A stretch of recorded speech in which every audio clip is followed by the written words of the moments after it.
ప్రభువుకు స్తోత్రములు. ప్రభువైన యేసుక్రీస్తు నామములో ఉదయకాలం చేరివచ్చిన దేవుని ప్రియులైన మీ అందరికీ వందనాలు తెలియజేస్తున్నాను. తెస్సలోనికీయులకు రాసిన మొదటి పత్రికలో 5వ అధ్యాయము 23వ వచనాన్ని మనం ధ్యానం చేశాం. తర్వాత 24 కూడా ధ్యానం చేశాం. 25 నుండి 28 వచనాల్లో సహోదరులారా మా కొరకు ప్రార్థన చేయుడి. పవిత్రమైన ముద్దు పెట్టుకొని సహోదరులకు అందరికిని వందనములు చేయుడి. సహోదరులకు అందరికిని ఈ పత్రిక చదివి వినిపింపవలెనని ప్రభు పేర మీకు ఆనబెట్టుచున్నాను. మన ప్రభు అయిన యేసుక్రీస్తు కృప మీకు తోడైండును కాక. ఈ ముగింపు వచనాల్లో నుండి మనం దేవుని వాక్యాన్ని మనం విందాం. పౌలు గారు తన పత్రికలో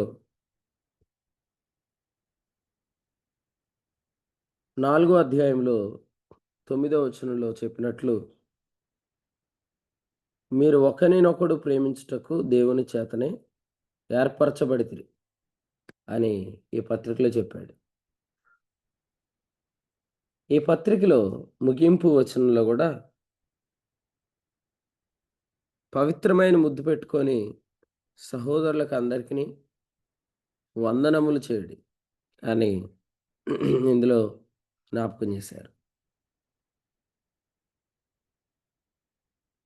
తెస్సలోనికీయులకు రాసిన మొదటి పత్రిక మొదటి అధ్యాయము 4వ వచనంలో దేవుని వలన ప్రేమించబడిన సహోదరులారా అని ఈ సంఘానికి పౌలు గారు పరిచయ వాక్యాన్ని లేదా ప్రారంభ వాక్యాల్లో ఆయన ఇచ్చిన మాటను మనం చూస్తున్నాం. అసలు సంఘం అంటే ఎవరు? సంఘం యొక్క స్థితి ఏమిటి అని అంటే ఆయన చెప్పారు, దేవుని వలన ప్రేమించబడిన వారు.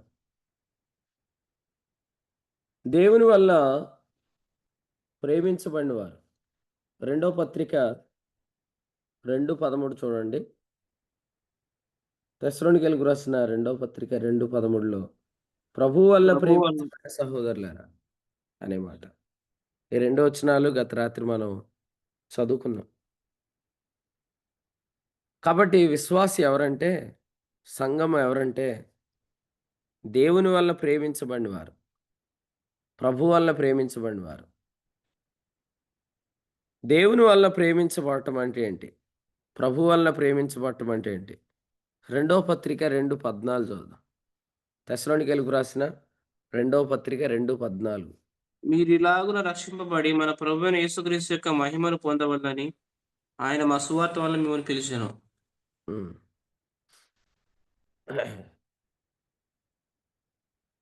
రాజేష్ అక్కడేమని చదువు. ఇప్పుడు చదివిన వచనం ఒకసారి మళ్ళీ చదువు నువ్వు. రాజేష్ తీసావా ఈ వచనం? నా ఆ, ఒకసారి వచ్చిన చూడండి రాసుకున్నాను. రెండవ పత్రిక 2:14.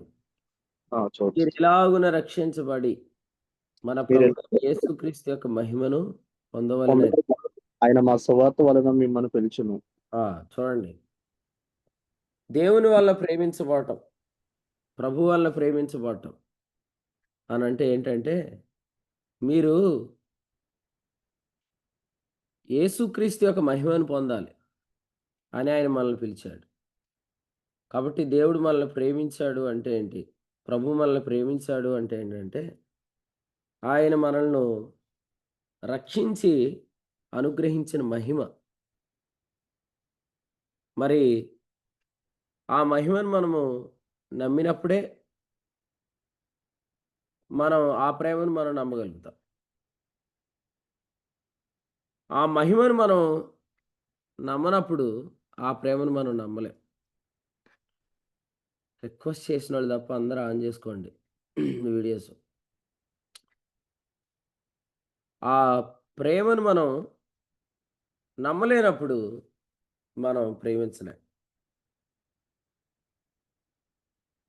తెస్సలోనికీయులకు రాసిన మొదటి పత్రికలో మొదటి అధ్యాయము 10వ వచనంలో ఆయన సంఘానికి ఇచ్చిన మహిమను బట్టి ఆయన మరలా వచ్చినప్పుడు సంఘాన్ని ఉగ్రత నుండి తప్పించబోతున్నాడు. 5వ అధ్యాయంలో ఈ విషయాలు వ్రాస్తూ వచనం 9లో చెప్పాడు. రక్షణ పొందుడికే దేవుడు మనలను నియమించను గాని ఉగ్రత పాలగుటకు నియమించలేదు. ఉగ్రత పాలు అంటే ఉగ్రత దినపాలు. ఉగ్రత దినంలో ఆయన సంఘాన్ని వదిలిపెట్టడు. సంఘాన్ని ఆయన ఉగ్రత దినంలో తప్పిస్తాడు. ఎందుకు తప్పిస్తాడు అంటే లోకం వేరు, సంఘం వేరు అనే వివరాలు ఈ అధ్యాయంలో రాశాడు. లోకం వేరు, సంఘం వేరు. కాబట్టి మనం గమనించినట్లయితే విశ్వాస్‌కి దేవుడు ఎంత మహిమనిచ్చాడో భవిష్యత్తులో విశ్వాస్ కొరకు ఆయన చేసే కార్యాలే క్లియర్‌గా చెప్పేస్తున్నాయి. కానీ మనం ప్రభు మనకిచ్చిన మహిమను అనుమానపడుతూ, నమ్మలేక ఎన్నో వర్తమానాలకు ఒప్పుకున్నాం. కానీ భవిష్యత్తులో దేవుడు మనకు చేయబోయే మేలును బట్టి, భవిష్యత్తులో దేవుడు మనకు చేయబోయే మేలును బట్టి, ఆయన మనకిచ్చిన మహిమను మనం ఈజీగా గుర్తించొచ్చు. 5వ అధ్యాయంలో మాట్లాడుతూ ఇక్కడ ఏం చెప్పాడంటే, ఆ కాలాల గూర్చి, సమయాల గూర్చి మీకు అవసరం లేదని చెప్పేసాడు. ఆ కాలాల గూర్చి, ఆ సమయాల గూర్చి మీకు అవసరం లేదని చెప్పాడు. ఎందుకు చెప్పాల్సొచ్చిందంటే, నిజంగా మా మీదకి రాదంటారా? అనే డౌట్ చాలా మందికుంది. అక్కడున్నోళ్ళకి. అందుకనే 2వ అధ్యాయము మొదటి వచనంలో తెస్సలోనిక 2 పత్రిక 2:1లో ప్రభు దినం ఇప్పుడే వచ్చింది అని గాని ఎవరైనా చెప్తే, రెండో వచనంలో చెప్పాడు బెదరొద్దని చెప్పాడు. అంటే ఇది బెదురు పుట్టిస్తది. శ్రమల కాలం కరోనా వచ్చినప్పుడు వచ్చింది అని చెప్పినోళ్ళందరూ ఈ బ్యాచే. ఆనాడే చెప్పేశారు. ఏమనంటే శ్రమల కాలం స్టార్ట్ అయిపోయింది. సంఘం శ్రమల కాలంలో గుండా వెళ్తుందని. అప్పుడు పౌలేం చెప్తాడంటే, అసలు శ్రమల కాలం మన మీదకొచ్చింది. ప్రభు దినం మన మీదకొచ్చింది అని ఎవరైనా చెప్తే అసలు మీరు బెదరొద్దన్నాడు. అంటే బెదురుంది. ఇప్పుడు చూడండి స్కూల్లో పిల్లలు కొడతా ఉంటారు. ఒకడిని కొడతా ఉంటే పక్కనోడు బెదురుతా ఉంటాడు. ఇంతకీ వీడు ఏదైనా తప్పు చేత్తేగా బెదరాలా? కానీ వీడు కూడా బెదురుతాడు. ఎందుకు బెదురుతాడంటే, ఆ కర్ర వీడి మీదకొచ్చిద్దేమోనని బెదురనమాట. సేమ్ అలాగే సంఘం గూడా కొంత బెదురు కలిగి ఉంది. ఏంటంటే, ఈ శ్రమల కాలంలో ఉగ్రత దినంలో దేవుని యొక్క ఉగ్రత లోకం మీద కుమ్మరించబడినప్పుడు నిజంగా ఎత్తబడతామా? లేదా ఉండిపోతామా? ఆ ఉగ్రతను మేమేమైనా ఎదుర్కోవాల్సొస్తదా? ఈ డౌట్ అంతా ఎందుకొచ్చింది చెప్పండి? ఈ డౌట్ అంతా ఎందుకొచ్చిందంటే, రక్షణ ద్వారా సంఘానికి కలిగిన మహిమను సంఘం గుర్తించలేదు. ఒరేయ్ బాబు! నువ్వు వేరు, లోకం వేరు. సంఘమా నీ మహిమ వేరు, లోకం వేరు. ఆయన చెప్తున్నాడు గానీ, నిజంగా అలా ఎలా వేరైపోతాం? నిజంగా మాకు అంత గుర్తింపు ఎలా వస్తది? నిజంగా మాకు అంత మహిమ ఎక్కడుంది? అనే అనుమానంలో సంఘం ఉంది. అనే అనుమానంలో విశ్వాసులున్నారు. అందుచేత విశ్వాసులు ఈ దినం గురించి భయపడుతున్నారు. 5వ అధ్యాయం తెస్సలోనికీయులకు రాసిన మొదటి పత్రికలో ఇక్కడ ఏం చెప్పాడంటే 10వ వచనంలో మేలుకున్నా నిద్రపోయినా కూడా తప్పిస్తానని చెప్పాడు. అంటే మనం మెలకువగా ఉంటే ఉండే మహిమ కాదు. మనం నిద్రపోతే పోయే మహిమ కాదు ఇది. ఏ మహిమ? చెప్పండి మీరు మెలకువగా ఉన్నారని నాకు తెలియటానికి చెప్పండి. ఏ మహిమ?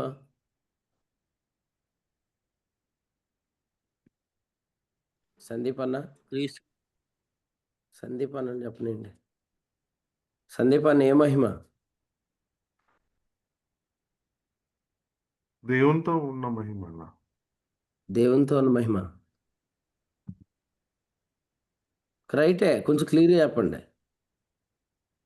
ఈ మహిమ ఎలా వచ్చింది మనకి? రక్షణ ద్వారా వచ్చింది. Right answer. రక్షణ ద్వారా వచ్చింది ఈ మహిమ. రక్షించబడినప్పుడు దేవునితో మనకు ఏకమైన మహిమ వచ్చింది. ఈ మహిమ మెలకువగా ఉంటే ఉండేది కాదు. నిద్రపోతే పోయేది కాదు. నిద్రపోవడం అంటే జూమ్ మీటింగ్‌లో నిద్రపోవడం కాదు. భక్తి కలిగి ఉండకపోవటం. మత్తులుగా ఉండటం. లోకంలో కలిసిపోవటం. లోకంతో స్నేహం చేయటం. శరీరానుసారంగా ప్రవర్తించటం. కాబట్టి ఇటువంటి మత్తులోనికి ఒకవేళ వెళ్ళిపోయినా కూడా నేను నిన్ను ఉగ్రతలో ఉంచను, తీసుకెళ్ళిపోతానని చెప్పాడు ఆయన. అనంటే రక్షించబడినప్పుడు ఎంత మహిమ వచ్చింది. ఇప్పుడు మనం ఇలా అనుకుందాం. అసలు కొందరు ఎందుకు మత్తుకున్నారు చెప్పండి ఇప్పుడు? నువ్వు నిద్రపోయినా నేను తీసుకెళ్ళిపోతాను అన్నాడు కదా! ఉంచను. నేనైతే 7 ఏండ్ల శ్రమల కాలంలో నిన్ను వదిలేయను. ఆ ఉగ్రత దినంలో నిన్ను వదిలేయను. నేను తీసుకెళ్ళిపోతాను అన్నాడంటే ఈ బ్యాచ్ ఎందుకు నిద్రపోయారు? ఈ బ్యాచ్ ఎందుకు మత్తుకున్నారు చెప్పండి? చాలామంది ఆ వీడియోస్ విషయాన్ని నమ్మకపోవడం వల్ల ఏ విషయం? మేలుకొని ఉన్నాను, నిద్రపోయి ఉన్నాను, ఆయనతో కూడా ఉంటామన్న విషయం. ఆ విషయం అవసరం లేదులే. రక్షణ ద్వారా వచ్చిన మహిమను నమ్మలేదు. రక్షణ ద్వారా వచ్చిన మహిమను నమ్మలేదు కాబట్టే నిద్రపోతున్నారు. రక్షణ ద్వారా వచ్చిన మహిమను నమ్మలేదు కాబట్టే మత్తుగా ఉన్నారు.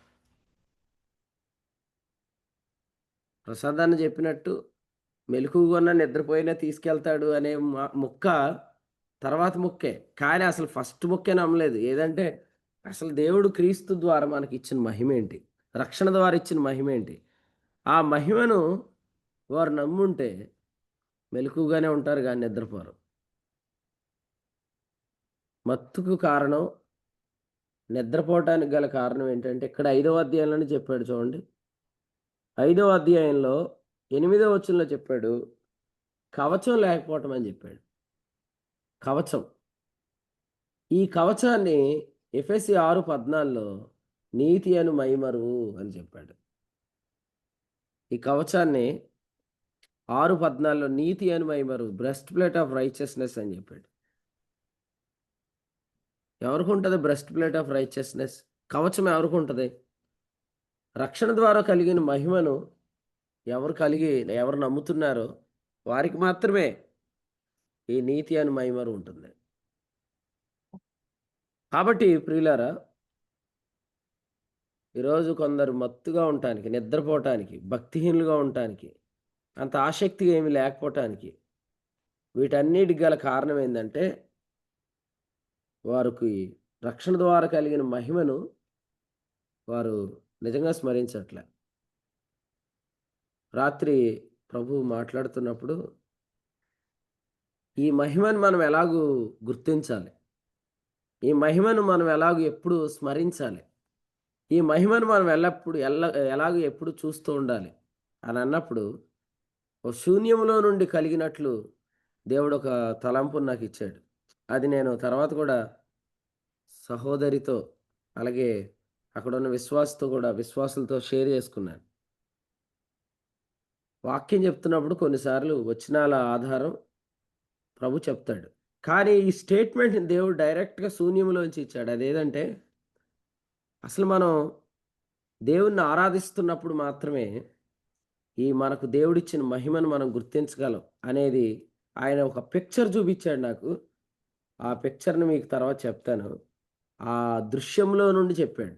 ఏదనంటే ప్రకటన గ్రంథంలో నుంచి నేను వివరం చెప్పాను కానీ ఇది చదివితే ఇక్కడ మనకి ఆ దృశ్యం కనపడదు. కానీ ఆ దృశ్యము ప్రభువు చెప్పినప్పుడు నేను ఈ వచనం చదివాను. ఇంతకీ నిజంగా ప్రకటన గ్రంథం 4-5 అధ్యాయాల్లో ఆరాధన అనేది జరుగుతుంది. ఈ ఆరాధన జరుగుతున్నప్పుడు 5వ అధ్యాయం 6వ వచనంలో సింహాసనానికి 4 జీవులకు పెద్దలకు మధ్యను వధింపబడినట్లుండిన గొర్రెపిల్ల నిలిచి ఉండుట యోహాను ఎలా చూశాడో ఈరోజు మనము రక్షణ ద్వారా దేవుడు మనకి ఇచ్చిన మహిమను మనం అలా చూడగలగాలి ఆరాధనలో. సో అందుకని దేవుడు మనకు ఆరాధన అనే అనుభవాన్ని ఇచ్చాడు. కానీ చాలామంది పాటలు మామూలుగా ఇన్ జనరల్‌గా పాడుకుంటూ వెళ్ళిపోతారు. పాట పాడేటప్పుడు ఆ కీర్తనలో ఉన్న క్రీస్తు ప్రభువుని మహింపరచాలి. నేను ఈ మధ్యకాలంలో రాసిన కీర్తన 3 కీర్తనలు షేర్ చేస్తూ ఒక కీర్తన నా బ్రాడ్‌కాస్ట్ లిస్ట్‌లో ఉన్న వాళ్ళకి షేర్ చేశాను పర్సనల్‌గా. ఒక సహోదరుడు ఇలా మెసేజ్ పెట్టాడు ఓ పాటకి. ఈ కీర్తనలో క్రీస్తు హెచ్చించబడ్డాడు అని దానికి కామెంటరీ రాసి పెట్టాడు. సో, క్రీస్తు హెచ్చించబడుతున్న కీర్తనని మనము ఎలా పాడుతున్నాం? క్రీస్తును మనము హెచ్చించబడినట్లుగా మనం ఎలాగ పాడుతున్నాం? అనే ఆ ఆరాధన అనుభవంలో రక్షణ ద్వారా దేవుడు మనకిచ్చిన మహిమను మనం ఎల్లప్పుడూ చూస్తూ ఉంటాం.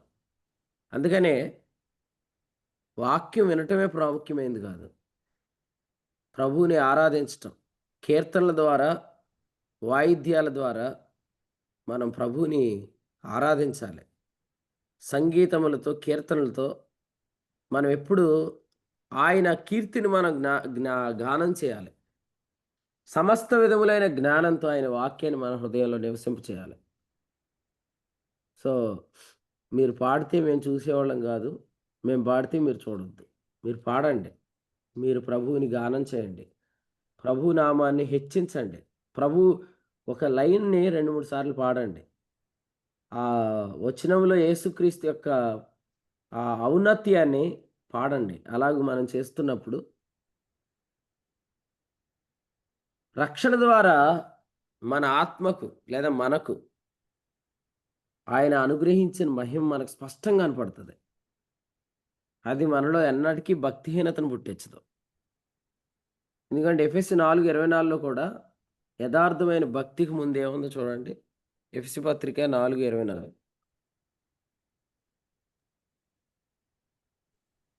ఎఫెసీయులకు రాసిన పత్రిక 4:24. నీతియు యథార్థమైన భక్తియు గలవారై. నీతి యథార్థమైన భక్తి అన్నాడు కదా! నీతి యథార్థమైన భక్తి. భక్తి ఎప్పుడు ఉంటదంటే మనకు నీతి అని మైమరు ఉన్నప్పుడు మాత్రమే. ఎందుకంటే భక్తి అంటే నిర్వచనం ఏం చెప్పాడు తీతు పత్రికలో? జీవాన్ని గూర్చిన నిరీక్షణతో కూడిందన్నాడు. కదా! జీవాన్ని మనం ఎప్పుడు నిరీక్షిస్తాం? మనం నీతిమంతులు మన నిశ్చయిత మనకున్నప్పుడే. తీతు పత్రిక 3:6లో చెప్పినట్లు. అందుచేత ఈ బ్రెస్ట్ ప్లేట్ మనకి చాలా అవసరం. ఈ మహిమను మనం నమ్మకపోతే ఆయన మనల్ని ప్రేమిస్తున్నాడని మనం నమ్మలేం. గత ఆదివారం నుండి మనం వర్తమానంలో వింటున్నట్లుగా ఆయన మనల్ని రక్షణ ద్వారా ఎంత హెచ్చించాడో మనకు అర్థం అవ్వాలి. కొరింథీయులకు రాసిన 2వ పత్రికలో, పేతురు రాసిన మొదటి పత్రిక 1:20లో, కొరింథీ 2వ పత్రిక 5వ అధ్యాయం 11వ వచనంలో, 12వ వచనంలో రాసినట్లు క్రీస్తు మనలను దేవునికి ప్రత్యక్షపరిచాడు. అనేకులైన కుమారులను ఆయన మహిమకు తెచ్చాడు. హెబ్రీ 9:24 ప్రకారం ఆయన మనల్ని దేవుని సముఖంలోనికి తీసుకొని వచ్చాడు. రక్షణ ద్వారా కలిగిన ఈ మహిమను మనం గుర్తిస్తే మన ఎడల దేవునికి ఉన్న ప్రేమను మనం గుర్తించినట్టే. ఈరోజు ఆ వర్తమాన వాక్యాన్ని మనం ఒకసారి జ్ఞాపకం చేసుకుంటే పౌలు గారు ఏం చెప్పారంటే ఇక్కడ 5వ అధ్యాయం 12వ వచనంలో మమ్మును మేమే మీ ఎదుట తిరిగి మెప్పించుకొనట్లేదు. 3వ అధ్యాయం 1వ వచనంలో కూడా మమ్మల్ని మేమే తిరిగి మెప్పించుకొని మొదలు పెట్టుచున్నామా. తర్వాత 4వ అధ్యాయంలో ఆయన మాట్లాడుతూ 2వ వచనంలో సత్యమును ప్రత్యక్షపరచుట వలన ప్రతి మనిషిని మనస్సాక్షి ఎదుట మమ్మల్ని మేమే దేవుని సముఖమందు మెప్పించుకొనుచు. ఈ వచనాలన్నిటిలో పౌలు గారు ఏం చెప్తున్నారంటే అసలు ఎవరి ఎదుట మాకు మెప్పు కలగట్లేదు అనే ఒక దిగులు మాలో లేదు. ఎందుకు లేదంటే మేము దేవునికి ప్రత్యక్షపరచబడిన వారు. ఇప్పుడు చెప్పండి, నువ్వు ఇలాగే ఉండు, నేను నిన్ను అయ్యగారి దగ్గరికి తీసుకెళ్తాను అన్నాడు. ఎవరు? నువ్వు ఇలాగే ఉండు, నేను నిన్ను అయ్యగారి దగ్గర తీసుకెళ్తాను అన్నాడు. చెప్తారా? ఎవరైనా గుర్తొస్తున్నారు మీకు? పానదాయకుల అధిపతి యోసేపుని అన్నాడండి, నీ టాలెంట్ని నేను తీసుకెళ్ళి ఫరో దగ్గర చెప్తాను, ఆగు, నువ్వు ఇక్కడే ఉండని వెళ్ళి 2 సంవత్సరాలు మర్చిపోయాడు. అంటే నేను నిన్ను తీసుకెళ్తాను, అసలు నిన్ను తీసుకెళ్ళి ఆయన ఎదుటే ప్రవేశపెడతాను, నీ దెబ్బకి అసలు నీ ఆలోచనలకి నీ జ్ఞానానికి నీకు ఇంక విడుదల వస్తుంది అన్నాడు. పానదాయకుల అధిపతి మర్చిపోయాడు. మర్చిపోవటం మంచిదా చెడ్డదయింది? ఇప్పుడు మంచిదే అయింది. ఎందుకంటే అప్పటికి ఫరోకి ఎటువంటి కళ రాలేదు. ఇప్పుడు ఫరోకి కళ వచ్చింది, అప్పుడు పానదాయకుల అధిపతికి మతొచ్చింది, గుర్తొచ్చింది, వెళ్ళి తెచ్చాడు. తేగానే ఆ కళకి భావం వినగానే హెచ్చించేశాడు. ఇప్పుడు ఈయన రాజుగారి దగ్గర ప్రధానమంత్రి అయిపోయాడు. ఇప్పుడు చెప్పండి, అలా మనతో ఎంతమంది అంటారు? ఉండండి, మిమ్మల్ని మేము సభల్లో వేద్దాం అనుకుంటున్నాం అంటారు కొందరు. ఇలాంటి మాటలు విని కొంతమంది సభల్లోకి వెళ్ళిపోవాలనుకుంటున్నారు. సభల్లో, కోటాలు కాదు, సభలో, ఉజ్జీవ సభలో, టెంట్లో సభలో, ఓపెన్ ఎయిర్ మీటింగ్స్, మీరు ఇలా ఉండండి, మేము మిమ్మల్ని సభల్లో వేసేస్తామంటారు. ఈ సభలో కనపడాలని ఆత్రం ఎక్కువైపోయి వాళ్ళ మెప్పు కొరకు వెయిట్ చేస్తున్నారు. కానీ పౌలు మాత్రం ఏం చెప్పాడంటే, మేము అంటే ఎవరి గురించి చెప్తున్నాడు? వాళ్ళ ఫ్యామిలీ కాదు. 6వ అధ్యాయం మొదటి వచనం, దేవుని తోటి జత పనివారు. మేమందరం దేవుని తోటి పనివారం. మా టీం మెంబర్స్ అందరం మేము ఒక నిర్ణయం చేసుకున్నాం. మా టీము, మా సేవకుల టీము, మా సేవకుల టీం మేము ఏమని నిర్ణయం చేసుకున్నామంటే, మేము దేవునికి ప్రత్యక్షపరచబడిన వారు. అంటే ఏదో వీధి నాటకాలు ఆడేవాడిలాగా మమ్మల్ని ఎవడో తీసుకెళ్ళి స్టేజ్ మీద పెట్టి, అరే అందరూ చప్పట్లు కొట్టండి రా వీళ్ళకి అని ఎవడో మమ్మల్ని హెచ్చిస్తాడని వీఆర్ నాట్ వెయిటింగ్. మేము ఆల్రెడీ క్రీస్తు మమ్మల్ని హెచ్చించి దేవుని ఎదురు ప్రత్యక్షపరిచాడు అనే తృప్తిలో మేము ఉన్నాం, అనే వెలుగులో మేము ఉన్నాం అని చెప్పాడు. ఇప్పుడు ఈ మహిమనిచ్చింది ఎవరు? దేవుని ప్రేమ, ప్రభు ప్రేమ. దేవుడు ప్రేమించి మనలను క్రీస్తుతో కూడా పరలోకానికి హెచ్చించాడు. అందుకనే నన్నెలా రక్షించితువో క్రీస్తుతో హెచ్చించితువో, నీ ఏర్పాటు ఏదో, నీ సంకల్పం ఏదో సత్యంగా గ్రహించాలి. నా మనసులో నేను అదే నమ్మాలి. అది నీ నిష్కపటమైన ప్రేమ. సో ఆయన యొక్క నిష్కపటమైన ప్రేమను బట్టి, కపటము లేని ఆయన ప్రేమను బట్టి ఆయన మనల్ని దేవునికి మరుగు చేయలేదు.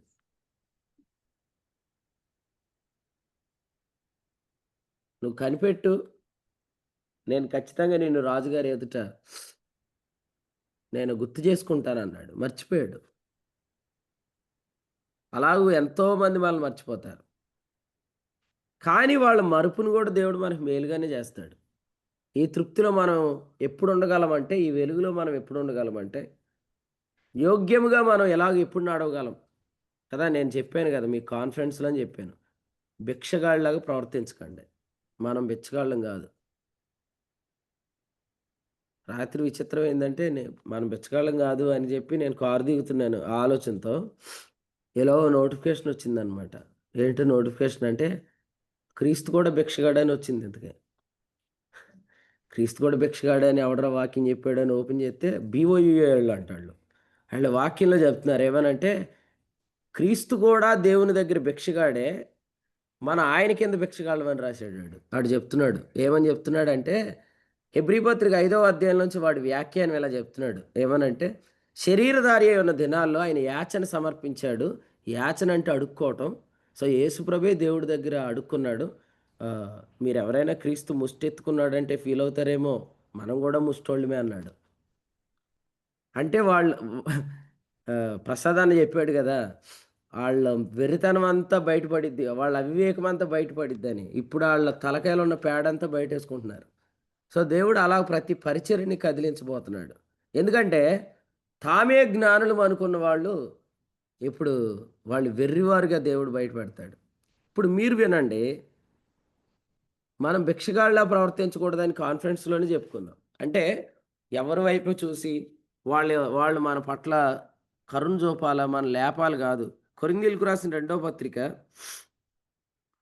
2వ అధ్యాయం 17లో చెప్పాడు, క్రీస్తునందు దేవుని ఎదుట బోధించున్నాం కదా.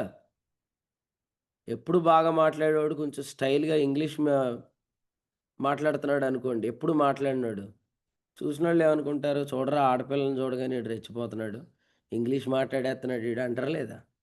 ఇప్పుడు అలాగే ప్రసంగం కూడా చేసేటప్పుడు ఎవరి ద్వారానో దృష్టిలోనో పడాలని పౌలుకి పిచ్చి కోరికలు ఏమి లేవు. ఎందుకంటే ఆయన చెప్పాడు ఇక్కడ 2:17లో, మేము క్రీస్తునందు దేవుని ఎదుట బోధిస్తున్నాం.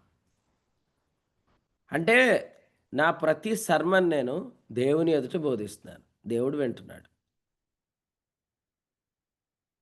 నేను చేసుకోబోయే అమ్మాయి వింటుందని కాదు వర్తమానం, లేకపోతే నేను వాక్యం చెప్తుంటుంటే ఫలానా వాళ్ళు వింటున్నారని కాదు. నేను క్రీస్తునందు దేవుని ఎదుట బోధిస్తున్నాను. ఎవరు మెప్పు కావాలి కదా. అసలే నేను చేసుకునే అమ్మాయే వచ్చిందన్నా, అక్కడ నువ్వు నా పేరు మర్చిపోయావేంటన్నా బాబు. ఏమనింది తెలుసా, మెసేజ్ పెట్టింది. ఏం పెట్టిందిరా మెసేజ్ పెట్టింది? ఏం పెట్టింది? నిజంగా నువ్వు అంత ఇంపార్టెంట్ పర్సన్ అయితే అంతమందిలో నిన్ను ఎలా మర్చిపోయాడు చెప్పు అనింది. నా పరువు మొత్తం పోయింది. అది అసలు నన్ను పెళ్లి చేసుకుంటుందో లేదు నాకు డౌటే. అలా ఉంది ఇప్పుడు బాధలు. ఎవరి ఎదుట కావాలి మీకు? క్రీస్తునందు దేవుని ఎదుట బోధిస్తున్నాం. దేవుడే మనలను చూస్తున్నాడు, దేవుడే మనల్ని గమనిస్తున్నాడు. ఈ మహిమకు మనల్ని ఎవరు తీసుకొచ్చారు? క్రీస్తు మనల్ని ప్రత్యక్షపరిచాడు. ఇది దేవుని ప్రేమ. కాబట్టి మనల్ని నిజంగా ప్రేమించిన దేవుడు, మనల్ని నిజంగా ప్రేమించింది మన ప్రభు. ఎందుకంటే మనం ఒక్క స్టెప్ కూడా వేయకుండానే మన డ్యాన్స్ నచ్చింది అన్నాడు, తీసిపోయాడు. పల్లవెత్తి ఒక మాట కూడా పాడకుండానే నీ త్రోట్ ఎంత బాగుంది, మాధుర్యమైన స్వరం అని తీసిపోయాడు అక్కడికి. మనము ఒక్క పెర్ఫార్మెన్స్ కూడా చేయకుండా సింపుల్గా తీసుకెళ్ళి అక్కడ నిలబెట్టాడు. ఇది దేవుని ప్రేమ. ఆ దేవుని ప్రేమను నువ్వు ఎల్లప్పుడూ స్మరించుకోవాలి. క్రీస్తునందు దేవుడిచ్చిన ఈ మహిమను నువ్వు ఎల్లప్పుడూ జ్ఞాపకం చేసుకోవాలి. ఇది ఎలా సాధ్యం అంటే ఆరాధన చేయడం ద్వారా సాధ్యం. ఒకసారి మీరు అందరూ లేచి నిలబడి ఆరాధన చేయండి అంటే, నేను నడిపించిన థ్రోట్ ఇన్ఫెక్షన్ వచ్చింది అంటున్నాడు. ఇప్పుడు అంటే నీ థ్రోట్ చూసి లేపాడు అక్కడికి, నీ టాలెంట్ చూసి తీసుకెళ్ళాడా? కాదు కదా. కాబట్టి ఇప్పుడు అది స్మరించడానికి ఆరాధన చేయండి, అది స్మరించడానికి పాటలు పాడండి, అది స్మరించడానికి ఇన్స్ట్రుమెంట్స్ ప్లే చేయండి, అది స్మరించడానికి పాటలు ఇన్వాల్వ్ అవ్వండి. అంతేగాని పాటలు అయిన తర్వాత మెసేజ్ పెట్టు నేను వచ్చేస్తాను అని కాదు. ఇన్వాల్వ్ అవ్వాలి, పాటల్లో ఇన్వాల్వ్ అవ్వాలి, ఆయన కీర్తిని మనం గానం చేయాలి. క్రీస్తునందు దేవుడు మనకి ఇచ్చిన మహిమను మనం ఏం చేయాలి? జ్ఞాపకం చేసుకోవాలి, ఆ ప్రేమను స్మరించాలి. అప్పుడు మనం ఆయన ప్రేమిస్తాం. యెరూషలేం కుమార్తెల దగ్గర షోలమీతి తాను ఎందుకు ప్రియురాలో చెప్పుకుంది కదా. తాను ఎందుకు ప్రియురాలు అని చెప్పుకుంది? అసలు నీ వేరు ప్రియుని కానీ నీ ప్రియుని విశేషం ఏంటి? అసలు నువ్వు స్త్రీల్లో ఎంత అందంగా ఉన్నావా? నువ్వు నల్లగా ఉన్నావు కదా, మరి నిన్నేంటి ప్రియురాలా అని పిలుస్తున్నాడంటే, ఆమె చెప్పిన మాట ఏంటంటే, నేను అంతఃపురంలో ఉన్నానని చెప్పింది. ఇక ఆ దెబ్బ చాలుగా వాళ్ళ అంతఃపురంలో లేరు. వారు అలంకరించిన సొలొమోను పల్లకిలో నేను కూర్చున్నానని చెప్పింది. కాబట్టి ఈరోజు మనము క్రీస్తునందు రక్షణ ద్వారా దేవుడు మనకి ఇచ్చిన మహిమను మనం స్మరించుకోవటం ద్వారా ఆయన మనల్ని ఎంత ప్రేమించాడో మనం ఎప్పుడు జ్ఞాపకం చేసుకుంటాం. ఈ జ్ఞాపకం ద్వారా మన జీవితాల్లో ప్రేమించగలుగుతాం. సో నెక్స్ట్ అనుభవం ఏంటంటే, మనం అసలే ఫస్ట్ చదువుకున్న వచ్చిన అదే ప్రేమించటం. నిన్న ఉదయకాలం మనం విన్న జూమ్ మెసేజ్ ఏంటి? ఆయన ఆజ్ఞల్లో అత్యధికంగా ఆనందించటం కదా. అసలు పాత నిబంధన ఆజ్ఞలు ఏంటి? 2 ఆజ్ఞలు. 10 ఆజ్ఞల యొక్క సారం 2 ఆజ్ఞలు ఏంటి? నీ దేవుణ్ణి ప్రేమించు, నీ పొరుగువాన్ని ప్రేమించు కదా. నేను మిమ్మల్ని అడుగుతున్నాను, పాత నిబంధనలో ఆజ్ఞలు ఎందుకు గైకొనాలా? ఆ మహిమను పొందటానికి. క్రొత్త నిబంధనలో ఆజ్ఞలు ఎప్పుడు గైకొనాలా? ఆ మహిమను పొందాక. ఆ మహిమను పొందటానికి నెరవేర్చగలిగాల్సిన ఆజ్ఞల్లో ఎవరు ఎవరిని ప్రేమించలేదు. దేవుని ప్రేమించానని చెప్పినవాడు, నేను దేవుని ప్రేమిస్తున్నానని చెప్పినవాడు చక్కగా ఇంటికెళ్ళిపోతే బాగుండు. యేసుప్రభు దగ్గర ఆగి, పొరుగువాడిని ప్రేమించడం అంటే నా పొరుగువాడు ఎవడని అడిగాడు. ఆయన అడిగాడు, దొరికిపోయాడు. కాబట్టి పాత నిబంధనలో మహిమ కొరకు నెరవేర్చవలసిన ఆజ్ఞల్లో మనం ఎవరిని ప్రేమించలేం. కానీ క్రొత్త నిబంధనలో మహిమనిచ్చిన దేవునిలో నుండి కలిగే ప్రేమలో మనం ప్రేమించగలం. అందుకనే ఆజ్ఞ అనేది ఆనందకరంగా ఎందుకు ఉందంటే, ఇప్పుడు అది మనకు ఎందుకు భారంగా లేదంటే, ఎవరైనా ఆజ్ఞలు గైకొనగలరా అన్నాడు యోహాను. ఆయనను ఎరిగిన వారు. యోహాను రాసిన మొదటి పత్రిక 2వ అధ్యాయం 3వ వచనం. ఆయనను ఎరిగిన వారే ఆయన ఆజ్ఞలు గైకొనగలరు. 4వ వచనం. ఆయనను ఎరిగి ఉన్నానని చెప్పుకొనుచు ఆయన ఆజ్ఞలు గైకొనని వాడు అబద్ధికుడు. ఆయనను ఎరగకపోవటం అంటే ఏంటి? వాక్యం తెలియకపోవటమేనా? లోతు తెలియకపోవటమేనా? కాదు కాదు కాదు, ఈ కంటెక్స్ట్ అది కాదు. ఆయన నీతిమంతుడని ఎరగకపోవటం. దేర్ఫోర్ మనం కూడా నీతిమంతులం అని, ఆయన ఎట్టివాడో ఈ లోకంలో మనం అట్టివారమని ఎరగకపోవటం.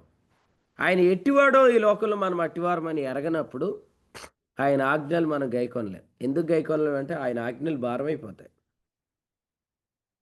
చెప్పండి, అత్తాజ్ఞ భారమా, అమ్మాజ్ఞ భారమా?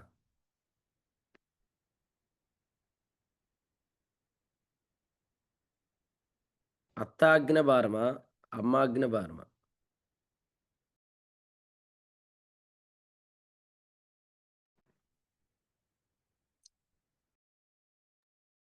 రెండు భాగాలు. ఆ? అత్తాజ్ఞాని. అత్తాజ్ఞే భారం. రెండు భారం ఎలా అయితే? అమ్మాజ్ఞ భారం అవుతుంది ఎవరికి? అత్తాజ్ఞే భారం అయితే. కానీ రూత్కి అత్తాజ్ఞ భారం కాలేదు. ఎందుకంటే సతీష్ అన్న న్యాయం చెప్పలేదు. ఎందుకంటే అత్త కోడల్ని కోడల్లా చూడలేదు, కుమారులా చూసింది. కుమారి కుమారి కుమారి అంటుంది కదా, కుమారులా చూసింది. కాబట్టి అత్తాజ్ఞ ఆమెకు భారం కాలేదు కదా. అత్త అంటే లా కదా, అమ్మ అంటే గ్రేస్, షారా అంటే తల్లి, కృప. అత్త అంటే మదర్ ఇన్ లా, లా అంటే ధర్మశాస్త్రమే కదా. అత్తగారి ఆజ్ఞలు భారమే. కానీ అత్తే అమ్మ అయిపోతే, నిజమేనండి మా అత్తగారు అమ్మ అయిపోతే బాగుండు, అవట్లేదా? పో నువ్వన్న కూతురవు, మరి ఏదోటి అవ్వాలి కదా.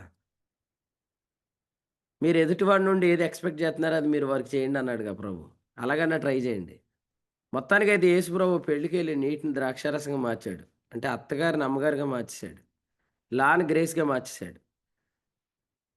అత్త తనకు ఆజ్ఞాపించిందంతా ఆమె చేసిందని ఉంది. కానీ మనకు ఆజ్ఞ ఎప్పుడు భారం అయిపోతుందంటే, మనము ఈ ఆజ్ఞల ద్వారా మనం నీతిమంతులం అవుతాం అనే దానిలోకి వెళ్తేనే ఆజ్ఞలు భారం అయిపోతాయి. మనం ఆజ్ఞల ద్వారా నీతిమంతులం కాము, యేసు ప్రభు ద్వారా నీతిమంతులం అని ఎరిగితేనే ఆజ్ఞలు మనకు తేలికైతాయి. యేసు ప్రభు చెప్పాడు, నా కాడి సులువు, నా భారం తేలిక. మత్తయి సువార్త 11:30. కానీ పేతురు చెప్పాడు, మోయలేని కాడిని ఎందుకు మీరు మెడ మీద పెట్టి శిష్యులను శోధిస్తున్నారు? అపోస్తులు 15:10. కాబట్టి సులువైన కాడి ప్రభు మనకు అప్పగించింది ఏంటంటే సులువైన కాడి. ఎందుకు ఇది సులువు? ఎందుకంటే మనం ఆయన ఎట్టివాడు, ఈ లోకంలో మనం అట్టివారం అనే స్థితిని మనకి ఇచ్చాడు. కాబట్టి ఇప్పుడు ఏ ఆజ్ఞ అయినా సులువే. కాబట్టి ఇప్పుడు ప్రేమించమనే ఆజ్ఞ సులువే, ప్రేమించమనే ఆజ్ఞ సులువే. కానీ ఇది భారం ఎప్పుడైద్దంటే మీరు దాన్ని వేరే విధంగా ట్రై చేస్తే అయిపోద్ది. రక్షణ ద్వారా దేవుడిచ్చిన మహిమను మర్చిపోయి ఆ మహిమకు వేరుగా మీరు ప్రేమ అనే దాన్ని అభ్యాసం చేస్తే ప్రేమించడం అనేది చాలా భారం. ఎందుకంటే అక్కడ మనం నా పొరుగువాడు ఎవరు అనేది అడుగుతాం. పొరుగువాడు ఎవరైతే ప్రేమిస్తావు, పొరుగువాడు యూదుడైతేనే ప్రేమిస్తాడు. పొరుగువాడు సమరయుడైతేనే ప్రేమిస్తాడు. పొరుగువాడు యూదుడికి సమరయుడైతే ప్రేమించలేడు. ఎందుకంటే ఇక్కడ ప్రేమించడానికి మూలం ఆయనని ఎరగటం బట్టి కాదు. ఇక్కడ మనం ప్రేమించడాన్ని బట్టి మనం ఆయన చేత ఎరగబడాలని అనుకుంటాం. కానీ రక్షణ ద్వారా దేవుడు మనల్ని ఎరిగాడు. అదే గలతీయులకు రాసిన పత్రికలో చెప్పాడు. చూడండి, గలతీయులకు రాసిన పత్రిక 4:9. 4:9. ఇప్పుడు మీరు దేవునిని ఎరిగిన వారును, మరి విశేషంగా దేవుని చేత ఎరగబడిన వారునై ఉన్నారు. ఇప్పుడు చూడండి, దేవుని చేత ఎరగబడిన వారంటే అర్థం ఏంటి? దేవునికి మీరు ప్రత్యక్షపరచబడిన వారు అనే మాట తర్వాత మాటే ఇది కూడా. దేవునికి మీరు తెలుసు. కొన్నిసార్లు మనం పరిచయం చేసుకుంటున్నప్పుడు ఒక పేరు చెప్తాం. వాళ్ళకి అది ఐడియా రాలేదనుకోండి, మనం చాలా బాధపడిపోతాం. ఏంటి ఆయన తెలీదా మీకు? మా తాత అండి, మా తాత మీకు తెలీదా అని ఫీల్ అయిపోతాం మనం. కానీ మన తాతగా దేవుడు తెలిసింది మనమే తెలుసు అంట దేవునికి. ఎలా తెలుసు? మన ఒక బెస్ట్ పెర్ఫార్మెన్స్ ఇస్తే దేవుడు రాసుకున్నాడా మనోడు బాగున్నాడు, మనోడు మళ్ళీ ఒకసారి వాడుకుందామని? కాదు. యేసుక్రీస్తు మనల్ని తీసుకెళ్ళి దేవునికి ప్రత్యక్షపరిచాడు. సో మీరు దేవుని చేత ఎరగబడిన వారు. ఇది ఎందుకు చెప్పుంటాడు పౌలు గలతీయులకు? ఎందుకో చెప్తానేనండి. వీళ్ళు తమ యొక్క పెర్ఫార్మెన్స్ ద్వారా దేవుడు తెలియబడాలని ప్రయత్నం చేస్తున్నారు. ఎందుకంటే భిన్నమైన సువార్త అటు తిరిగిపోయారుగా. సో వీళ్ళు 5:4 ప్రకారం వీళ్ళు ధర్మశాస్త్రాల నీతిని వెతుకుతున్నారు. అంటే వీళ్ళు దేవుని చేత మరలా తెలియబడాలని ప్రయత్నం చేస్తున్నారు. ఒరే మీరు దేవునికి తెలుసు అని చెప్తున్నాడు వాళ్ళకి. మీరు దేవునికి తెలుసు, మీరు ఇప్పుడు తెలియబడాలి అని మీరేమి చేయొద్దు. యేసు ప్రభువే మిమ్మల్ని దేవునికి తెలియపరిచాడు అని చెప్తూ కిందకు రాస్తూ చెప్పాడు 15వ వచనం, మీరు చెప్పుకొనిన ధన్యత ఏమైంది? ఏంటా ధన్యత? 14వ వచనంలో చెప్పాడు, మీరు నన్ను ప్రేమించారు. మీరు నన్ను ప్రేమించి నాకు శరీర దౌర్బల్యం కలిగినప్పుడు నా శరీరంలో మీకు శోధనగా ఉండిన దాన్ని బట్టి నన్ను మీరు తృణీకరించలేదు. ఇలా అనుకుందాం, అప్పట్లో పౌలు గారికి శరీరంలో ఏదో బలహీనత ఉంది. ఆ బలహీనత ఎలా ఉందంటే గలతీలో ఉన్న వారికి ఇబ్బందికరంగానే ఉంది. కానీ అప్పుడు వారు ఎలా ట్రీట్ చేశారంట? క్రీస్తు యేసు వలెను దేవుని దూత వలెను అంగీకరించారు. ఇప్పుడు ఆయన ఎక్కడో ఉంటే ఆయనను బాధ పెడుతున్నారు. అందుకని ఈ పత్రికలో చెప్పాడు, ఎవడునూ ఇక మీదట నన్ను శ్రమ పెట్టొద్దు. 6:17. ఎందుకంటే నేను పడిన కష్టం వ్యర్థం చేసేస్తున్నారు. 4:11. నేను మీకు చెప్పిన సువార్త వేరు, కపట సహోదరులు ఇప్పుడు మీకు చెప్పిన సువార్త వేరు. మీరు భిన్నమైన సువార్త అటు తిరిగిపోయారు. అప్పుడేమో మీ దగ్గరుంటే బాగా చూసుకున్నారు, ఇప్పుడేమో మీకు దూరంగా ఉన్న నన్ను బాధ పెడుతున్నారు అని బాధపడుతున్నాడు. ఈ మొదట మీకున్న ప్రేమ ఎలా పోయింది? ఆ ధన్యత ఎలా పోయిందంటే మీరు దేవుని చేత ఎరగబడిన వారు అనే దానిలోంచి తొలగిపోయి ఇప్పుడు దేవుని చేత ఎరగబడాలని ప్రయత్నం చేస్తున్నారు కదా. మీరు ఎప్పుడైనా ఇంట్రొడక్షన్ చెప్పుకుంటున్నప్పుడు ఎవరైనా అసలు మీరెందుకండి పరిచయం చెప్పుకుంటున్నారు, మీరు పరిచయం అవసరం లేని వ్యక్తి, మీరు పరిచయం చేసుకోవాల్సిన అవసరం లేదు అని ఎవరైనా అంటే మీకు ఎంత ఆనందం. ఇప్పుడు నేను మిమ్మల్ని అడుగుతున్నాను, ఒక గొప్పవాని ఎదుట మనకు పరిచయం అవసరమా? ఇప్పుడు చెప్పండి. క్రీస్తు న్యాయపీఠం దగ్గర రోల్ నెంబర్ 2 అని పిలిస్తే నా పేరండి మెతుషాల్ అండి, మా అమ్మగారి పేరండి మార్తమ్మ అండి అని చెప్తామా? అవసరం లేదు. ఏయ్ నువ్వు నా కొడుకురా, నువ్వు నాకు తెలుసు, నీ పని ఎలా జరిగిందో చెప్పు అని అడుగుతాడు రేపు పొద్దుట. కాబట్టి మనం పరలోకానికి కొత్త ఏం కాదు. పరలోకం అంతా మనల్ని ఎరిగింది. నేను రాత్రి ఒక మాట చెప్పాను కదా, అది నాకు చాలా ఆనందం కలిగించింది. అసలు ఇప్పుడున్న కోట్ల దూతలకు నువ్వు తెలుసు. రక్షణ ద్వారా మనకు వచ్చిన మహిమను బట్టి దూతలందరికీ మనం తెలుసు. గబ్రియెల్ దగ్గర నిలబడి మాది పలానా సందులో ఉంటామండి. మేము సంధింటోళ్ళమండి అని నువ్వేం చెప్పక్కర్లేదు. నువ్వు ఏ సందులో ఉంటావో, నువ్వు ఎక్కడెక్కడ తిరుగుతావో దేవదూతలకి అందరికీ తెలుసు. అసలు నీ మహిమ తెలుసు దేవదూతలకి. ఇంతమందికి పరిచయం చేశాడు యేసుప్రభు మనల్ని. కానీ ఇప్పుడు మనం పరిచయాల కొరకు బ్రతుకుతున్నాం. అది చాలా బాధ. పరిచయాలు అయిపోవాల. కొత్త కొత్త పరిచయాలు తెలిసిపోవాల. మీకోటి చెప్పనా? గుణమెరగక ఒక విషపు తీగని తెచ్చి కుండలో ఏశాడు ఎలీషా యొక్క శిష్యుడు. అలాగే అందరి చేత పరిచయాలు కావాలని ప్రయత్నం చేస్తే, ఇప్పుడు అలాగే మనలో కూడా పిచ్చి తీగలు పడతాయి. కుండలో విషం చేరిద్ది. అందుకని తొందరపడకండి. దేవుడే మనల్ని ఎరిగాడంటే, దేవుడికే మనం పరిచయం అయితే, దేవదూతలకే మనం పరిచయం అయితే, మనం ఎవరికి పరిచయం కావాలో దేవుడు వారికి మాత్రం మనల్ని పరిచయం చేస్తాడు. గొప్ప సంగతి ఏముంది? యోదయలో ఉన్న సంఘాలకు చెప్పండి అన్నాడు. యోదయలో ఉన్న సంఘాలకు ఆ ముఖ పరిచయం లేకుండా ఆ గాని ముఖ పరిచయం లేదన్నాడు పౌలు. ఏంటండి మీరు తెలియపోవటం ఏంటండి, మీరు పెద్దయ్య గారు బాబు అని అన్నారా? లేదు కదా. గలతీలకు రాసిన పత్రిక 1వ అధ్యాయంలో చెప్పాడు, యోదయ సంఘాలకు నా ముఖ పరిచయం లేదు. 1:22. లవోదికేయులో ఉన్నవారి కొరకును ఏమన్నాడు? నా ముఖం చూడని వారి కొరకును. కొలస్సీ పత్రిక 2వ అధ్యాయంలో చెప్పాడు, నా ముఖం చూడలేని వాళ్ళు చాలామంది ఉన్నారు.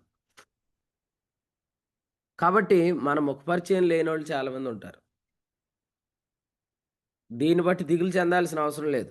మన దేవుని చేత ఎరగబడిన వారు, మన దేవునికి ప్రత్యక్షపరచబడిన వారు, ఆ సత్యములో ఆ వెలుగులో మనం ఉంటే చాలు కదా. ఆ తృప్తిలో మనం బ్రతకాలి. అప్పుడు ప్రభు మనల్ని సరైన వ్యక్తులకు పరిచయం చేస్తాడు. ఆ పరిచయం ద్వారా ప్రభువుకే మహిమ కలిగిద్ది. అహరోను అన్న ఎంతకాలం అయింది అక్కడికి వచ్చి, పరిచర్లోకి వచ్చి? ఏమన్నా ఈ పరిచయం వల్ల నీకేమైనా నష్టం కలిగిందా?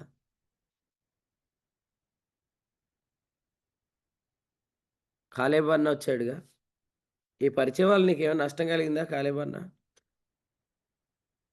ఈ లేదన్నా. పరిచయం వల్ల నష్టం కలిగిందా అంటే, మనం నమ్మి ఎంతమందిని మోసపోయాం మనం. మనం ఎంతమంది పరిచయాలు కావాలని మనం పరిచయాలు చేసుకొని వాళ్ళ పరిచయాలు పొందుకొని మనం ఎన్ని మోసపోయాం. మోసపోవద్దు. మోసపోతాం కదా. ఏదో ఈ ప్రయత్నంలో ఉంటే దొరికిపోతారు. ఎందుకంటే వాడు అసలు వెతుకుతూ తిరుగుతున్నాడు. కాబట్టి మీరు ఇంట్లో ఉండండి, నేను తగిన సమయం అందు మిమ్మల్ని హెచ్చిస్తాను అన్నాడు.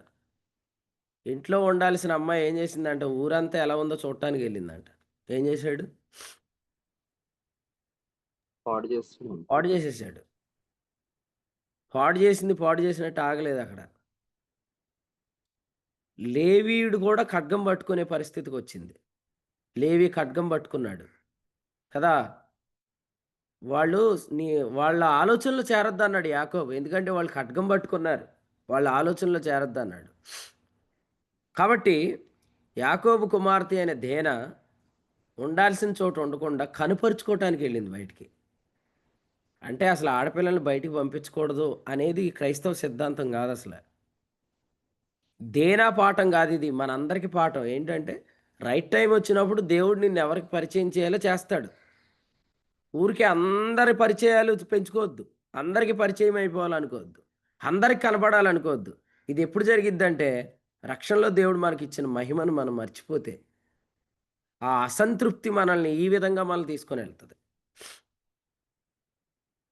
అలా తీసుకెళ్ళటం వల్ల ఏం జరిగిద్దంటే, మనం బయట తిరుగుతూ ఉంటాం. ఈ టైంలో మీ విరోధి అయిన అపవాది కదా, పౌలు గారిని ఏమన్నారు? ఆయనని ఫలానా కోర్టు దగ్గర తీసుకురండి, ఆ కోర్టులో న్యాయం తీరుద్దామన్నారు. ఎందుకంట, ఈ కోర్టుకెళ్ళే దారిలోనే కొమ్ము కాశారు చంపేద్దామని పౌల్ని. పౌలు ఏమన్నాడు?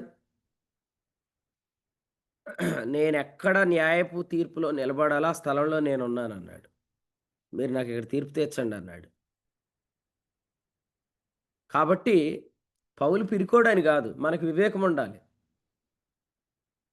నిబ్రమైన బుద్ధి గలవారు మెలకువగా ఉండండి. తగిన సమయం దేవుడు మిమ్మల్ని హెచ్చిస్తాడు. మిమ్మల్ని పరిచయం చేస్తాడు. అనేకులకు మీరు తెలియబడేటట్టు చేస్తాడు. ఆ తృప్తిని మనకు ఎందుకు చెప్తున్నాడంటే, మనం ఈలోగానే బయట కనబడితే దొరికిపోతాం. ఈరోజు కూడా ఒక ఆయన ఉన్నాడు, పేరు చెప్పరు. అది నేనే అని మీలో ఎవరైనా అనుకుంటే మీరు రెండో వ్యక్తి అనమాట. నాకు తెలిసింది ఒక్కడే, అది మీరు రెండో వ్యక్తి. జాగ్రత్తగా ఉండండి. ఆ వ్యక్తి ఏం చేస్తాడంటే, ఈ వాక్యం వింటాడు. చాలా వాక్యాలు వింటాడు. ఈ వాక్యం వింటాడు. కరెక్ట్‌గా కాంట్రోవర్షియల్‌గా ఉన్న బిట్ కట్ చేసి ఫేస్‌బుక్‌లో పెడతాడు. ఎందుకు పెడతాడంటే, కాంట్రోవర్సీస్ ద్వారా హైలైట్ అవ్వాలనుకుంటాడు. ఇంకా చెప్పాలంటే, ఆ వ్యక్తి హైలైట్ అవ్వాలనుకుంటాడు అంతే. ఇప్పుడు ఫర్ ఎగ్జాంపుల్ నేను ఇందాక చెప్పా కదా!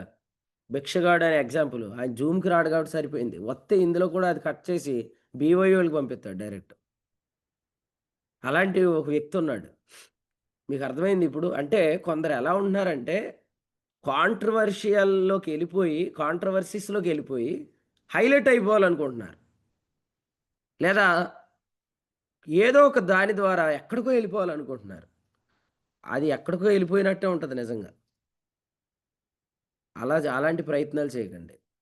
పౌలు గలతీయులకు రాస్తూ చెప్పాడు, మీరు దేవునికి తెలుసు అన్నాడు. ఇంకా ఇంతకంటే తృప్తి ఏం కావాలా? కదా!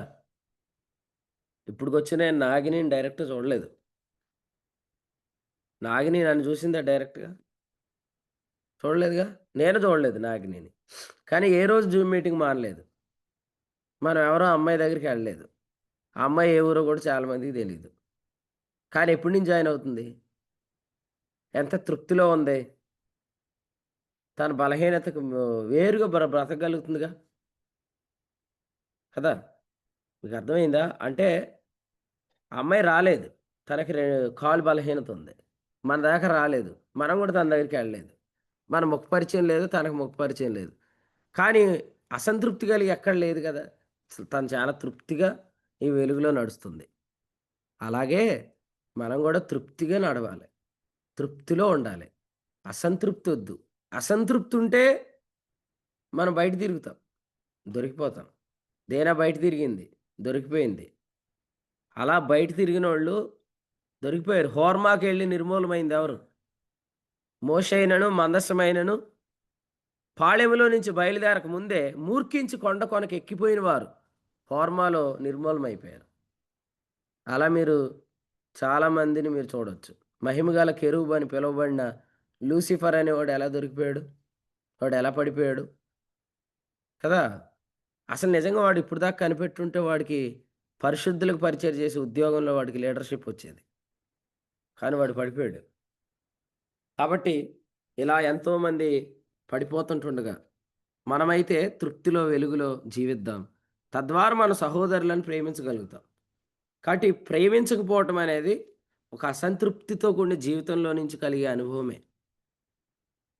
తృప్తిలో నుండి కలిగే అనుభవంలోనే మనం ప్రేమించగలుగుతాం. పవిత్రమైన ముద్దు అనగానే ఎవరైనా ఎక్కడికి పోతారు?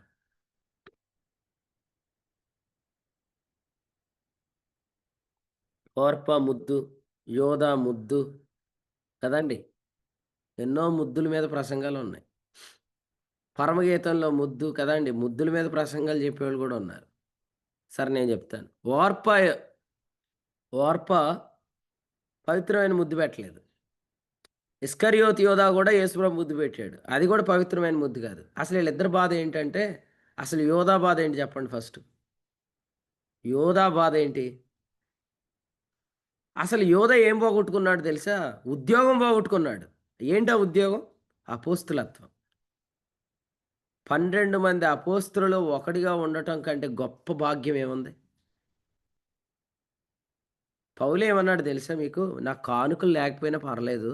నాకు అపోస్తులత్వం ఉందన్నాడు. ఎప్పుడైనా చదివారా ఆ వచనం మీరు?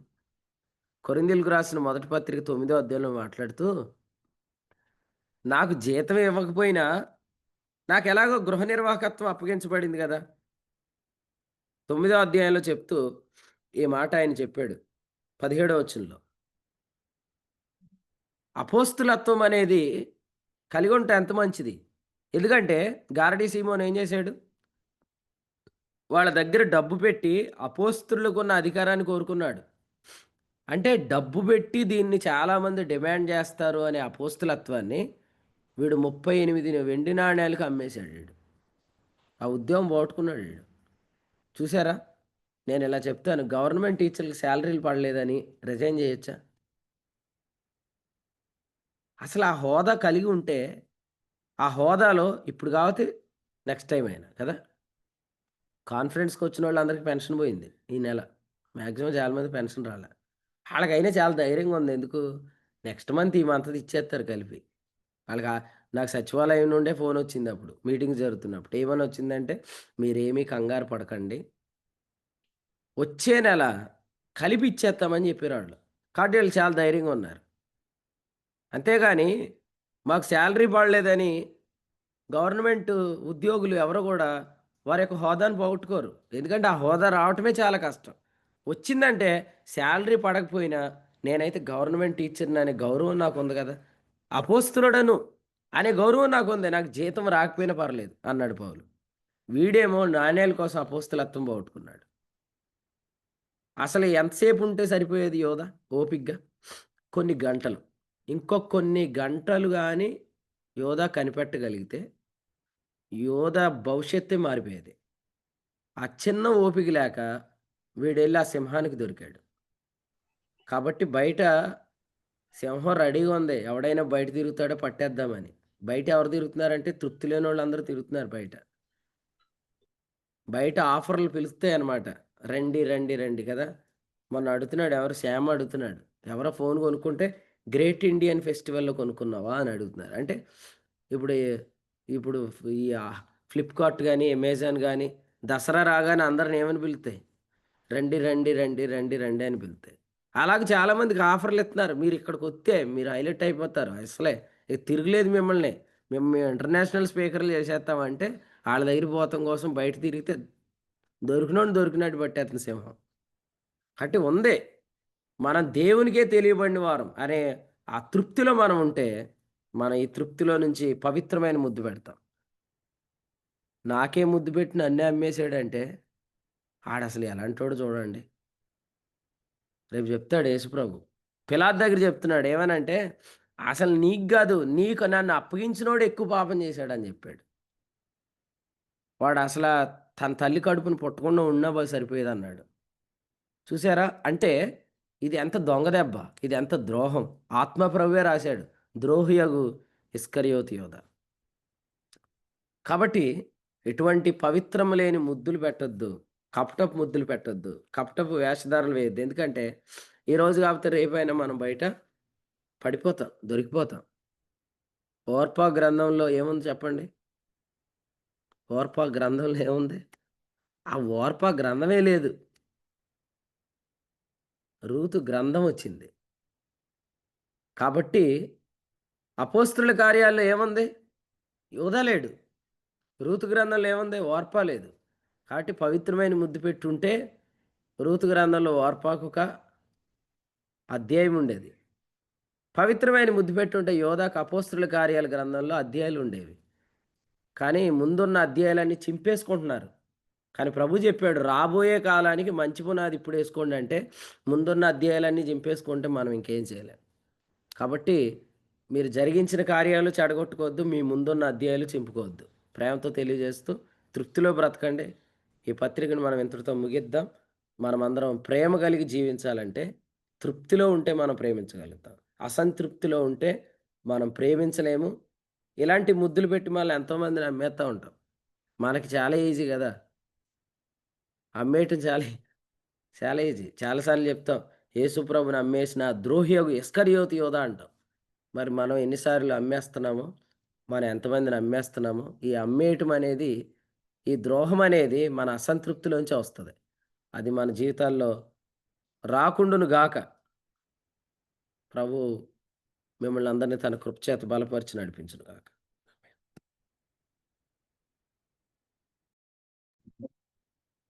ఆమేన్. ఎన్నో శ్రేష్టమైన సంగతుల్ని ఈ యొక్క ఉదయకాల సమయంలో దేవుని సేవకుల ద్వారా మనకు అనుగ్రహించారు. అందరిని బట్టి దేవునికి మహిమ, గంత ప్రభావం చెల్లిన కాక దేవుని సేవకులకి ప్రత్యేక వందనాలు తెలియజేసుకుంటున్నానండి. మనము ఆయన మా ప్రభు ఆయన ఎరిగిన వారం మనము అని మనము ప్రభు మనకు అప్పగించినవి సులువైనవి అని, మనం దేవుని చేత ఎరగబడిన వారము అని, మనం ఎరగబడిన వారము అని గ్రహం మనం కలిగి ఉండాలి, కానీ మనం దేవుని చేత ఎరగబడాలి అని మనం ప్రయత్నించకూడదు అని, ఒక గొప్ప అని ఎదుట మనం పరిచయం లేని వారం మనము అని, మనలను మనం పరలోకానికి మనం తెలిసిన వారము అని, మన మహిమ తెలిసిన వారము అని, మనము సరైన వ్యక్తులకు మనం పరిచయం చేయబడతాము, సరైన సమయంలో సరైన వ్యక్తులకు మనం పరిచయం చేయబడతాము అని ఎన్నో శ్రేష్టమైన సంగతుల్ని దేవుని సేవకులు ద్వారా ఈ యొక్క ఉదయకాల సమయంలో దేవుడు మనకు తెలియజేశారు. అందుని బట్టి దేవునికి మహిమఘనత ప్రభావించాలని కాక, మనం తృప్తిలో బ్రతకాలి అని, ప్రేమ కలిగి జీవించాలంటే మనం తృప్తిలో బ్రతకాలి అని శ్రేష్టమైన సంగతిని తెలియజేశారు. అందుని బట్టి దేవుని సేవకులకు కుడి పక్షాన్ని ప్రత్యేకమైన వందనాలు తెలియజేసుకుంటున్నానండి. దయచేసి ఈ ప్రకటనలు జ్ఞాపకం చేసుకుందాము. ఈ దినము ఉదయం మరియు సాయంత్రము కోరిమాము ప్రాంతంలో ప్రత్యేకమైన కూడికలు ఉన్నాయండి. దయచేసి ప్రాంతంలో ఉన్నవారు ప్రతి ఒక్కరు ప్రత్యక్షంగా యొక్క మీటింగ్స్లో పాల్గొనవలసిందిగా ప్రభుత్వం మనకు చేస్తున్నారండి. 17వ తేదీన జగ్గంపేట ప్రాంతంలో కూడిక ఉంటుంది. అదేవిధంగా 18వ తేదీన ప్రార్థనా కూడిక ఉంటుందండి. అదేవిధంగా 24వ తేదీన పెరపోతవరం ప్రాంతంలో ప్రత్యేకమైన కూడిక ఉంటుంది. 25వ తేదీన మంగళగిరి ప్రాంతంలో ప్రతి నెల జరుగుతున్న కూడిక మంత్లీ మీటింగ్ ఉంటుంది. అదేవిధంగా 29వ తేదీన ద్వారపుట్ ప్రాంతంలో కూడిక ఉంటుందండి. అదేవిధంగా 30వ తేదీన నంద్యాల, కడప ప్రాంతాల్లో మంత్లీ మీటింగ్స్ ఉంటాయి. అదేవిధంగా 31వ తేదీలో హైదరాబాద్ ప్రాంతంలో మంత్లీ మీటింగ్ ఉంటుంది. కాబట్టి ఈ యొక్క కూడికలన్నిటి కొరకు మీ యొక్క అన్నదాన ప్రాంతంలో జ్ఞాపకం చేసుకోవాల్సిందిగా ప్రాంతం అన్నట్టు చేస్తున్నానండి. సమయంలో ముగింపు ప్రార్థనతో ఈ యొక్క కూడికను ముగించుకుందాము. కూడికలో ప్రార్థన చేసిన వారికి, వాక్య సహాయము ప్రార్థించిన వారికి, కీర్తన ద్వారా ప్రభు నామాన్ని మహింపరిచిన వారికి, వాక్యపట్నాన్ని చదివినిపించిన వారికి ప్రత్యేకమైన వందనాలు తెలియజేసుకుంటారండి. రాజమండ్రి ప్రాంతం నుంచి చేరువచ్చిన హనోక్ గారు ముగింపు ప్రార్థనతో ఈ యొక్క కూడికను ముగిస్తారు. వందాలండి సతీష్ గారు. వందనాలండి. ప్రార్థన చేసుకుందాం. పరిశుద్ధుడు తండ్రి, మీకు వందనాలు, స్తోత్రాలు తెలియజేస్తున్నాం. ఈ యొక్క ఉదయకాలం మందు నాయన మరొకసారి మీ పాద సన్నిధిలో చేరి నాయన మీ వాక్కులు వినడానికి తండ్రి మీరు అనుగ్రహించినటువంటి మరొక శ్రేష్టమైన సమయానికే స్తోత్రాలు తండ్రి. తెసలోనిక పత్రిక నాయన మీరు ఎన్నో నాయన విలువైన మాటలు మీరు మాతో మాట్లాడుతూ వచ్చారు తండ్రి. నేను 5వ అధ్యాయంలో చివరి సందేశం ద్వారా మీరు మాతో మాట్లాడిన విధానానికే వందనాలు తండ్రి. నాయన మేము దేవుని చేత ప్రేమించబడిన వారము, సువార్త ద్వారా నాయన మేము దేవుని యొద్దకు పిలువబడిన వారం, పిలువబడి తండ్రి యేసుక్రీస్తునందు విశ్వాసం ఉంచడం ద్వారా మేము దేవునికి కలిగినటువంటి మహిమకు యేసుక్రీస్తు ప్రభు వారు మమ్మల్ని తీసుకుని వచ్చినప్పుడు ఆ స్థితిని మేము నమ్మకపోవడం వల్ల అసంతృప్తితో నాయన మేము బ్రతికే జీవితం ఎంత దుర్భరంగా ఉంటుందో మీరు మాతో మాట్లాడారు తండ్రి. మీకు స్తోత్రాలు. మీరు మమ్మల్ని ప్రేమించి నాయన ఉన్నతమైన స్థితిలో ఆ మహిమకు మమ్మల్ని చేర్చారు కనుక ఆ మహిమను మేము నమ్మి ఈ లోకంలో మేము జీవిస్తున్నప్పుడు తండ్రి, ఆ ప్రేమ నాయన మేము ఆ ప్రేమతో కలిగి మేము ఈ లోకంలో మేము జీవిస్తాం కనుక ఆ ప్రేమతో మేము ఎదుటి వారికి ప్రేమించగలం. ఆ స్థితిని నమ్మినప్పుడు తండ్రి ఈ లోకంలో ఉన్నటువంటి నాయన వారికంటే నాయన ఉన్నతంగా మేము జీవించాలని దేని చేత మేము ఏడవబడం గనక, ఎందుకంటే వాటి అన్నిటికంటే మీరు మమ్మల్ని ఉన్నతంగా హెచ్చించారు. ఉన్నతమైన స్థితిలో తండ్రి క్రీస్తుతో పాటు మీతో పాటు నాయన ప్రేమించబడి తండ్రి ఆ మహిమకు మమ్మల్ని చేర్చారు గనక నాయన ప్రతి నిమిషం కూడా తండ్రి నాయన మీరు మాకు ఆ స్థితిని జ్ఞాపకం చేస్తూ నాయన ఆ స్థితిలో మేము నన్ను జీవిస్తూ ఆ ప్రేమను ఎరిగి ఆ ప్రేమతో ఈ లోకంలో జీవించడానికి మీరు కృపను అనుగ్రహిస్తున్నారు కనుక తండ్రి, మా ప్రియులెవరు కూడా తండ్రి నాయన దాని విషయంలో ఆ నీతి అనే మైవరం ఎంత ప్రాముఖ్యమైందో మీరు తెలియజేశారు. నాయన మేము జీవంతో కూడి నిరీక్షణ కలిగిన వారం, నీతో అనే మైమరు కలిగి ఈ లోకంలో జీవిస్తున్నప్పుడు ప్రభా ఎక్కడ కూడా తండ్రి నాయన మేము ప్రధానత్వ అపేక్ష అనేది మా జీవితాల్లో లేకుండా, ఎందుకంటే అంతకంటే ఉన్నతమైన స్థితిని కలిగి ఉన్నాం గనుక ఎక్కడ కూడా తండ్రి నాయన మేము మా మా మట్టుకు మేము ఏ స్థితిని మేము కోరుకోము. ఎందుకంటే మీరు రెక్కల కింద దీన మనసుకులే మేము ఎప్పుడైతే నిలిచి ఉంటామో, మేము ఎక్కడికి చేరాలో, ఏ స్థితికి వెళ్ళాలో ఆ స్థితికి మీరే మమ్మల్ని తీసుకుని వెళ్తారు గనక తండ్రి, మీరే మమ్మల్ని ఎక్కడ మేము కూర్చోవాలో, ఎక్కడ మేము మాట్లాడాలో, నాయన ఎక్కడ మేము కీర్తన పాడాలో, ఎక్కడ తండ్రి మేము ప్రార్థన చేయాలో ఆ సమయంలో మీరే మమ్మల్ని నిలబెట్టుకొని, ఆ సమయం ప్రయోజనమైంది గనక మీరే మమ్మల్ని నిలబెట్టి వాడుకుంటారు గనక తండ్రి, మేము ఎక్కడ కూడా తండ్రి మేము ప్రధానత్వం అనేది కోరుకోకుండా ప్రభా మీరు ఎప్పుడైతే తీసుకుని వెళ్ళి నిలబెడతారో దాని కొరకు మేము ఎదురు చూస్తూ నాయన ప్రేమ కలిగి లోకంలో జీవించడానికి కృపను అనుగ్రహించమని కోరుచు తండ్రి, ఆ సంతృప్తిలో ఉన్నటువంటి నాయన జీవితం ఎంత నాయన దారుణంగా ఉంటుందో మీరు జ్ఞాపకం చేశారు కనుక మా ప్రియులు ఎవరు కూడా తండ్రి ఆ స్థితిలోకి వెళ్లకుండా యేసుక్రీస్తునందు మాకు కలిగినటువంటి నాయన మహిమను నమ్మి మేము నిరంతరము ఆ మహిమలో నాయన మేము ముందు కొనసాగుతూ ఆ స్థితిని ఎంచుకొని ప్రభా నీతోనే మైమరుతో ఈ లోకంలో ముందు కొనసాగడానికి మా ప్రియులందరికీ తండ్రి నేను అటువంటి కృపను అనుగ్రహించమని కోరుచు ఇచ్చిన శ్రేష్టమైన తలంపులకై మీ దాసుడికి ఇచ్చిన ఆత్మ నడిపింపుకై మీకు కృతజ్ఞతలు తెలియజేస్తూ చేరువచ్చిన దేవుని సేవకులను బట్టి దేవుని ప్రియులను బట్టి కూడా మీకు స్తోత్రాలు తెలియజేస్తూ నేను ఈరోజు జరగబోయే కురుమాడు పరిచయ కొరకు ప్రార్థన చేస్తున్నా తండ్రి. నేను నీ దాసుడు ఉదయకాలం ముందు సాయంత్రం నిలబడుతుండగా అక్కడ ఉన్న సంఘ క్షేమార్థమై నీ ఏదైతే మాట్లాడిన ఉద్దేశించారో సంగతులు నీ దాసుడు నోట ఉంచమని అక్కడ కూడా నేను మీరు నడిపిస్తున్నారు కనుక మీరు చేయబోయే నేను సూచక్రియల కొరకు మేము ఎదురు చూస్తూ ఈరోజు ఉదయకాలం నుంచి రేపు ఉదయకాలం వరకు జరిగే లింక్ ప్రేయర్ కూడా ప్రారంభించబడుతుండగా ఆ లింక్ ప్రేయర్ విషయంలో కూడా మీ కృప తోడుగా ఉంచమని, జరుగుతున్న పరిచర్లన్నిటి పట్ల తండ్రి మీ కృప తోడుగా ఉంచి మమ్మల్ని అందరినీ తండ్రి నేను ఉన్నతమైన స్థానంలో నిలబెట్టి మీతో మేము ప్రేమించబడి మీరు మీ పిలుపుకి యోగ్యులైన తండ్రి మమ్మల్ని ఎంచి ప్రభా ఎంత ఉన్నతమైన పరిచర్లో మీ పిలుపును నిరంతరము తండ్రి జ్ఞాపకం చేసే పరిచర్యలో మీ ద్వారా కలిగిన మహిమను నిరంతరం జ్ఞాపకం చేసే పరిచర్లు మమ్మల్ని ఉంచినందుకు ప్రభా హృదయపూర్వకంగా మీకు కృతజ్ఞతలు తెలియజేస్తూ అటువంటి నమ్మకమైన పరిచారకులను యోగ్యుల్ని మాకు ఇచ్చినందుకు మీకు కృతజ్ఞతలు తెలియజేస్తూ యేసుక్రీస్తు ప్రభు వారి పేట స్తుతులు చెల్లించి తండ్రి ఈ దినం మా ప్రియులందరూ చేసే పనుల్లో, ప్రయత్నాల్లో, ప్రయాణాల్లో అన్నిటిలో కూడా తండ్రి మీ కృప తోడుగా ఉంచి అన్నిటిని సఫలం చేయమని కోరుచు యేసుక్రీస్తు ప్రభు వారి పేట స్తుతులు చెల్లించి ప్రార్థించి కొడుకును ముగింపు చేస్తున్నాం పరమ తండ్రి. ఆమేన్. వందనాలండి సతీష్ గారు. వందాలండి. ముగింపు ప్రార్థన చేసిన హనోక్ గారికి కూడి పక్షాన వందాలండి. దయచేసి గమనించండి, ఈ కూడిక అనంతరము లింక్ ప్రేయర్ ఉంటుంది కాబట్టి దయచేసి మీ సమయాల్లో జాయిన్ అయ్యి ప్రేయర్ కంటిన్యూ చేయవలసిందిగా ప్రాంతం మనం చేస్తున్నాండి. ఏ ఒక్కరు నిర్లక్ష్యంగా ఉండొద్దండి. ఇప్పటి వరకు నిలిచి ఉండి వాక్యాన్ని ప్రతి ఒక్కరికి కూడిక పక్షాన వందాలండి. దేవుని సేవకులు ప్రత్యేకమైన వందాలండి. అందరికీ అందరికీ వందనాలండి.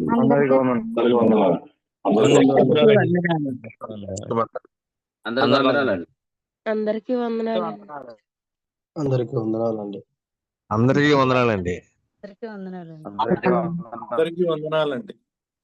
అందరికీ వందనాలు. అందరికీ వందనాలు. అందరికీ వందనాలు. అందరికీ వందనాలండి. అందరికీ వందనాలండి.